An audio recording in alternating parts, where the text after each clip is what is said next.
Off to a running start ang 20th Congress. Kanya-kanyang mga senador sa paghahain ng kanilang priority bills. Mula sa tax and online gambling reforms hanggang sa marijuana legalization, isinusulong yan ng mga bago at nagbabalik na senador.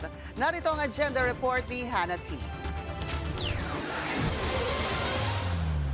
Isa ka ba sa sumasakitang ulo sa laki ng tax na kinakaltas sa sahod mo?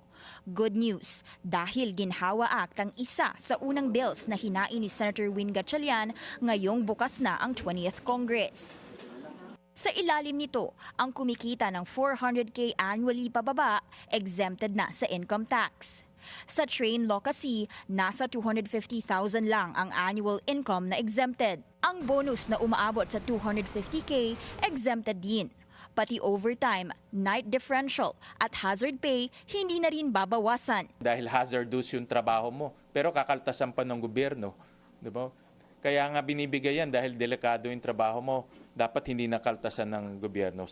At kung nasa restaurant ka naman, worry no more dahil sinusulong din ng panukala ang exemption sa income tax ng service charge. Kasi yung service charge natin equivalent to tips.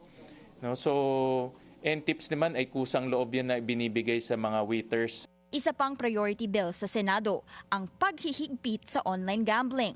Nakatanggap ng report si Gatchalian na maski bagets, sumasalang na raw sa pagsusugal online. Kaya sa panukala, kailangan 21 years old and up lang ang pwedeng makapag-register at ang minimum bet 10,000 pesos. Wala pa raw kasing floor price pagdating sa online gambling. Hindi na rin pwedeng gamitin ng mga e-wallet sa pagtataya. At kung isa ka sa mga nakakakita ng advertisements, mapa-online man o sa billboard, layunin ng legislation na pagbawalan ang celebrity endorsers at pagtanggal sa ads sa mga establishment. Pag nagpabaya ang regulatory agencies, pwede silang kasuhan o tanggalin sa trabaho.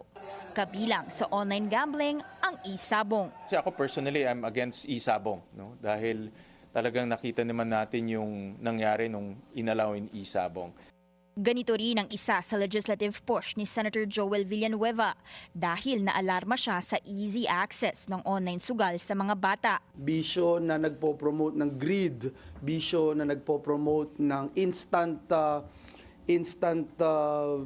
result na kailangan pagtaya mo, mananalo ka, huwag ka nang magsipag, huwag ka nang mag-aral, tumaya ka na lang ng tumaya. So ito yung dahilan kung bakit natin na pinupush ito. Isa pa sa big push ni Gatchalian ang 3-year college degree. Sa panukala, hindi na mag-GGE o General Education subjects sa college. Lahat ng mga ito ibababa sa senior high at diretso na agad sa major subjects ang college students. Ang marijuana legalization isusulong din sa Senado. Ni-revive ni Senator Robin Padilla ang push niya sa pagpayag sa medical access sa cannabis. Expanded dito ang research sa paggamit ng marijuana at strict penalties sakaling may lumabag. Hindi umusad ang bill na yan sa nakaraang kongreso. Isa pa sa priority bills ni Padilla ang pagbabawal sa political dynasties, ang matagal at mainit ng issue na never na-enforce through law. Target naman ni Senator Erwin Tulfo na pigilan ang potential conflicts of interest sa gobyerno. Gusto niyang ipaban ang mga opisyal at immediate family members nila sa pagmamay-ari at pagkontrol ng anumang public utility habang nasa pwesto. This is serious. Okay? This is an issue. Tali ang kamay ng gobyerno pag yung may-ari ng utility sa isang lugar ay isang government official, isang politiko, isang mayor, governor, what have you, congressman. Ang sinumang di makapag-divest within 60 days, papatawan ng multa for feature of interests o mas malala ang dismissal o disqualification nila.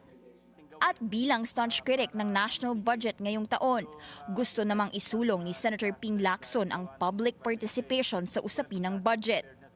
Para pigilan na ang closed-door meetings, gusto niyang mag-participate ang civil society organizations, mapa-national, provincial o barangay level man na budget. Sa kanyang panukala, pwede ring makapag-submit ng sariling budget opposition paper ang mga CSO. Round 1 pa lang yan ang filing ng priority bills dito sa Senado. Ang round 2 magaganap next week. Ngayon, mapabago o veteranong senador pinayagang makapaghain ng kanilang priority legislation sa pamamagitan ng raffle system, hindi sa seniority.